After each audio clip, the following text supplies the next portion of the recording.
Olá, bom dia, boa tarde ou boa noite.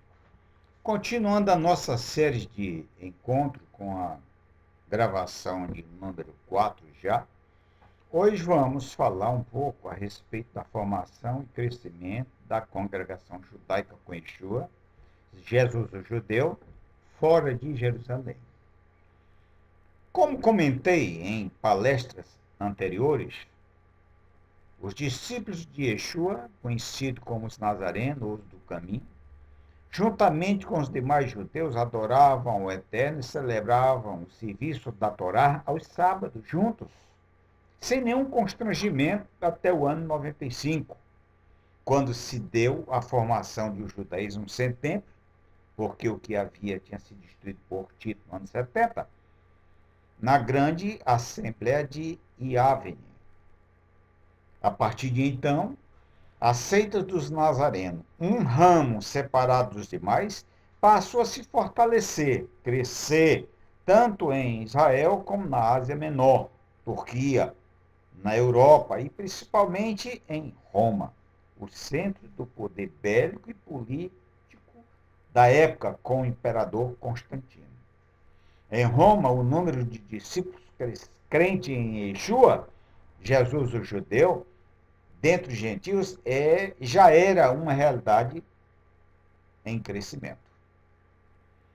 Com a morte do último apóstolo, Yohanan, ou João, na Ásia Menor, a Carral, que é a igreja, formada pelos discípulos de Yeshua, Jesus, passou a ter abrigo pela força na capital do Império Romano, sob a liderança de um bispo.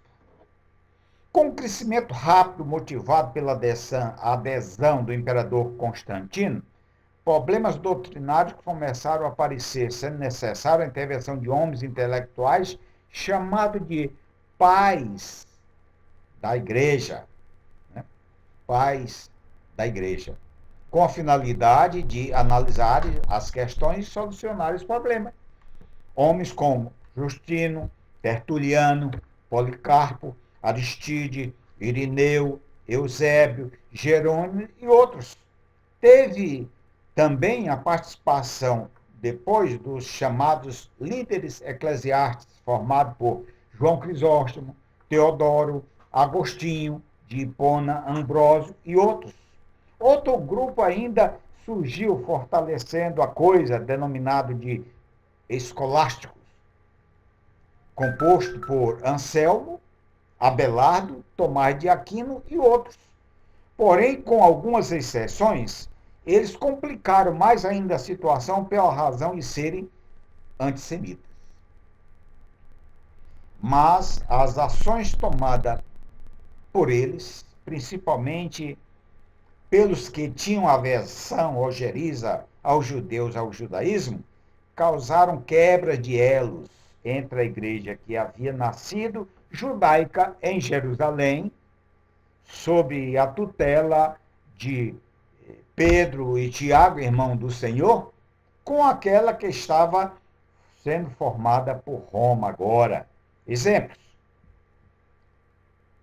Por Inácio de Antioquia, entre os anos 98 e 117, a conhecida Epístola Magnésia, ele diz: pois se ainda estamos praticando o judaísmo, admitimos que não estamos recebendo o favor de Deus. Reticência. É monstruoso falar sobre isto e praticar o judaísmo, pois o cristianismo não creu no judaísmo, mas o judaísmo no cristianismo. Isto é uma inversão de valores. Isto é cortar a judaicidade que existia na igreja, quer dizer, é um elo quebrado. Manifesto de Justino com Trifão. Trifão era um judeu. Antes de Justino se tornar um antissemita. Ele diz: porque eu escolho não seguir a homens, ou a doutrina dos homens, mas a Deus e as doutrinas entregues por ele. Porque se você tiver caído nas mãos de alguns que são chamados cristãos, que não admitem isto, a verdade, que negam o Deus de Abraão, o Deus de Isaac e o Deus de Jacó, que dizem que não há ressurreição dos mortos e que suas almas, quando morrem, são levadas para o céu, saibam que estes não são cristãos. O próprio Justino, diálogo também com Trifão, entre os anos 138 e 161. Agora como já um antissemita, né? Mudou a situação. Ele diz: o propósito disto, se referindo à circuncisão, foi para que vocês pudessem sofrer as aflições que agora são suas, para que apenas a vossa terra, Israel, fosse desolada e suas cidades arruinadas pelo fogo, que os frutos da vossa terra sejam comidos pelo estrangeiro perante os vossos olhos, para que nenhum de vocês possa entrar na cidade de Jerusalém. Ser judeu é o simples fato da destruição. Você veja agora como é diferente a posição de um homem que se torna um antissemita, né? Totalmente diferente. E diz ainda, depois, continuando, temos absoluta certeza que os judeus não retornarão à sua situação anterior. Que é profetizar. Pois cometeram a mais horrível, abominável dos crimes, formando uma conspiração contra o Salvador da humanidade. Portanto, a cidade onde Jesus sofreu foi necessariamente destruída e a nação judaica expulsa de seu país, e um outro povo foi chamado por Deus para a eleição bendita. Ele diz, Verus Israel, quer dizer, verdadeiro Israel. Motivo que nós temos hoje para a teologia da substituição. E a acusação de decídio ou assassinato de Deus. Ele culpa Justino a morte de Jesus, Yeshua, ao povo judeu. Quem matou de fato Yeshua? Se tem alguém para acusar, somos todos nós. Porque ele morreu pelos nossos pecados. E ele disse para os seus algozes que eles não teriam poder nenhum sobre ele. Se ele quisesse, pediria ao Pai uma legião de anjos, ele daria, mas ele veio para aquele motivo.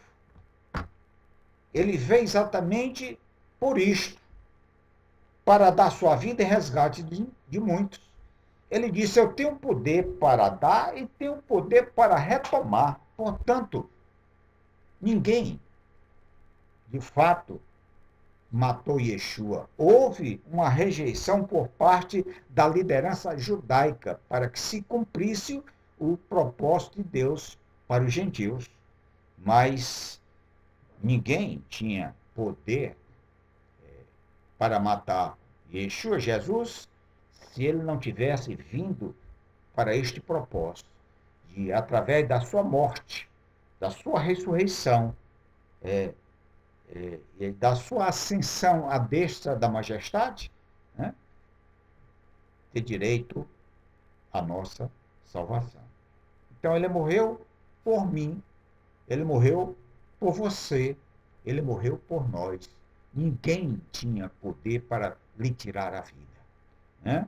Justino, ainda no ano 103, entre os anos 103 e 165, outro, novamente, diálogo com Trifão, ele afirma, vossos costumes da circuncisão, dada a vocês por Abraão, era para ser uma marca para separá-los das outras nações e de nós, cristãos.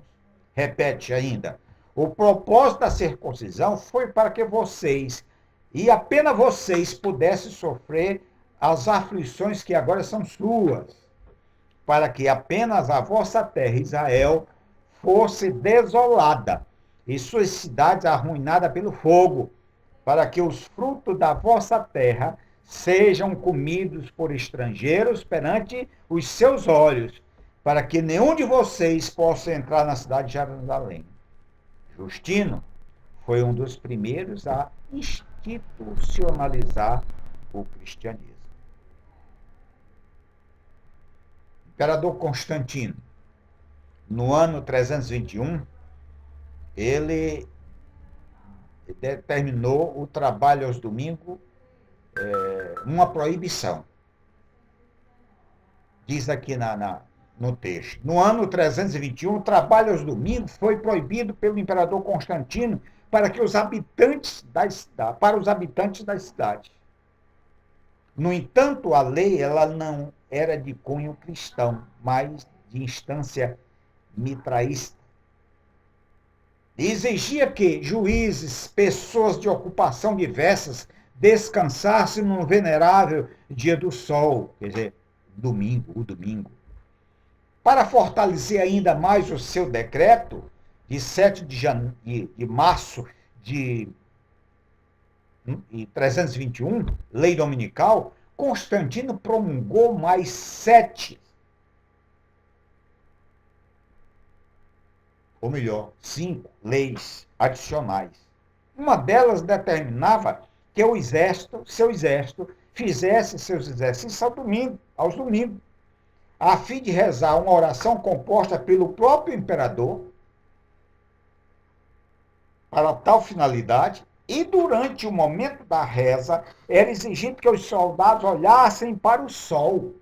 Vejam bem, porque já entre os anos 150 e 220, Tito Flávio, ou Clemente de Alexandria, havia denominado o primeiro dia da semana, isto é, o domingo, o primeiro dia da semana no hebraico é Yom Rishon.